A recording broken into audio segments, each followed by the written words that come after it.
of the population of families who have queer youth that we really can never connect with. In all the years I've been with PFLAG, I have not had someone come to me in that particular crisis situation.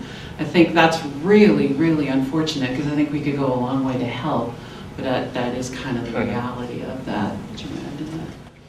But certainly, and if I could just interject, Yeah. certainly certain parents may not be as accepting as the two of you when it comes to, you know, their child in that coming out process. And, you know, there could be a situation where the child felt, you know, so uncomfortable with being in that situation. Maybe there was not physical abuse, but they felt as if they had no other choice but to actually leave that situation. And you know, I'm wondering, you know, what services and how does PFLAG really structure it to be able to help people work through those issues? Okay, go ahead. Yeah. PFLAG primarily is a safe space for LGBT individuals and their families and their friends. We're not a crisis center. We often get calls from people who are attempting to find information about the coming out process, about their family or friends that have come out to them, and who are wanting to learn more information and wanting to move down the road towards acceptance and celebration and advocacy. Yeah, and I'm sorry. I just wanted to add that it's a little bit of a myth that PFLAG is parents, families, and friends of lesbians, gays. Actually, across the United States, and there are 500 PFLAG chapters across the United States, we are all about half and half. About half parents, families, and friends, and about half gay, lesbian, bisexual, transgender folks themselves.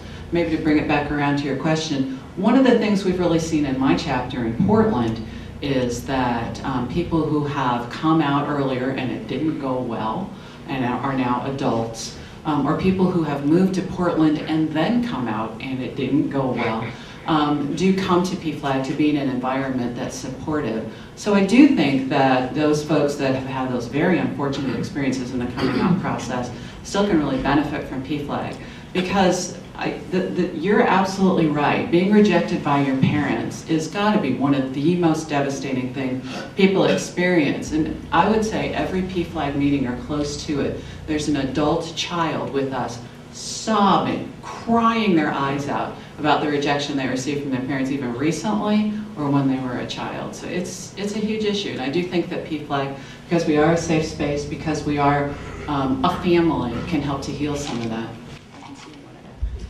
I just want to make two comments, because I am a parent of two adult children. To my knowledge, neither of them identify as queer, but I have been volunteering with PFLAG because of my work as a school counselor and young people teaching me about the issues.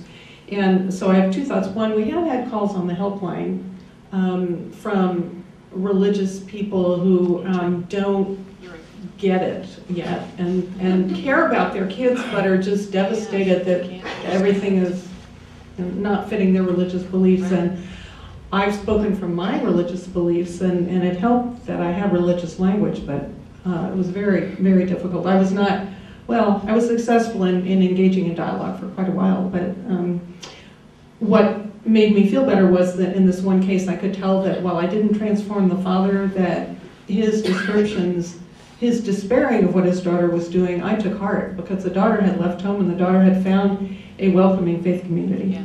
So the other thing I was going to mention, as a school counselor, I've retired, so I can say this now. I helped kids run away, which means sometimes I put them in touch with Janice or Outside In or whatever, but mostly I help them think about their connections. Because they really had never really thought they could ask their friends' parents to take them in. I mean, that just really was not on their radar. And I have more knowledge than they did about which parents are willing to push the boundaries a little bit and which parents wouldn't. And so there were times that I would help kids find a safer place when I had that chance. So one of the other things that I wanted to talk about, and maybe Joyce, if you could comment on this for a second, but obviously the connection between spirituality and religion is an interesting intersect both for society and also for this particular group here at First Church. You've been active in helping that process through at the UCC Church, and I'm wondering if you could talk a little bit about the programs and the things that you have for gay and lesbian youth at the UCC Church. Yeah, with the United Church of Christ in this region, which is the state of Oregon and Vancouver and White Salmon and then southern Idaho, we were privileged to have several young people from Lake Oswego, from West Lynn, Wilsonville area, come out as gay or lesbian and ask us to work with them. So a gal from the Lake Oswego Church and myself from Portland First met with these young people and developed a curriculum that had to do with scripture, had to do with relationships with parents. And so together, youth and adults, we presented this Bridging Our Differences at Lake Oswego Church, and we presented it at First Congregational. And we split into a group of youth and a group of adults that we presented to, but it was a youth and adult presenter jointly. And then we switched. And every time we've done this, we've also done it in St. Helens at a Presbyterian church there. Every time we do it, the youth didn't really need it, but we set it up as a youth-adult partnership, and that brought the parents. And so the parents had not realized all the challenges that were going on in the schools.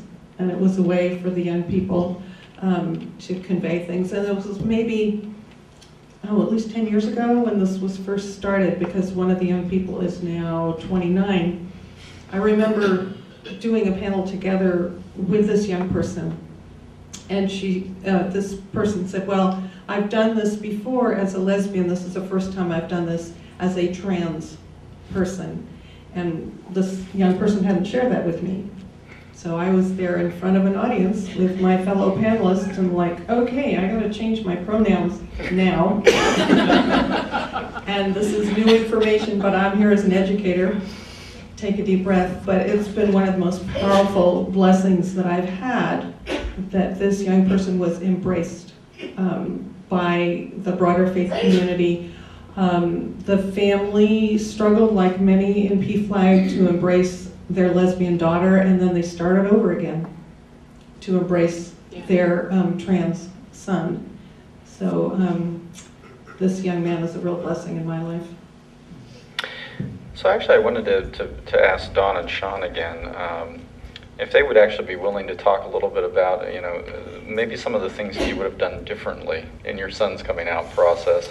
I think we all learn as we go through the process, both for ourselves, if we are gay or lesbian or bisexual, transgender, but I think we also learn when we talk about that with other people, and that's probably one of the basic things that PFLAG represents in terms of being able to have those discussions. And it is a learning experience, both individually and for society. I'm wondering if you could comment on that. Yeah, the thing that occurs to me is fairly broad. I wish my son hadn't had to come out for me to be so aware of how heterosexually biased and how much homophobia there is. I mean, that, for me, when Christopher came out, and your eyes are opened as wide as they are, and I started looking around, frankly, I was appalled and a little embarrassed that it had taken me this long to realize just, kind of what the state of the world is in that regard. I wish I had been more proactive beforehand. There's really not an excuse for me not to have been. I just wasn't quite as aware as I should have been. And I guess, and I'll let you respond too, Sean, but I think just the other thing is, this was a point I was going to make earlier, is once you get started on this road in working around issues in regards to gay, lesbian, bi, and trans folks, you begin to see pretty quickly how similar homophobia is to racism and to sexism and to classism. And we talked about this last night at dinner. We've become like militant. Aggressively. Nicely militant. Aggressively very, very liberal.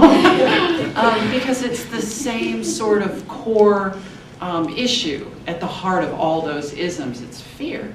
And so I think you know, and to kind of rounding out that thought, that's been a huge blessing in my life. I feel so much more enriched that I have lots of gay and lesbian, bi and trans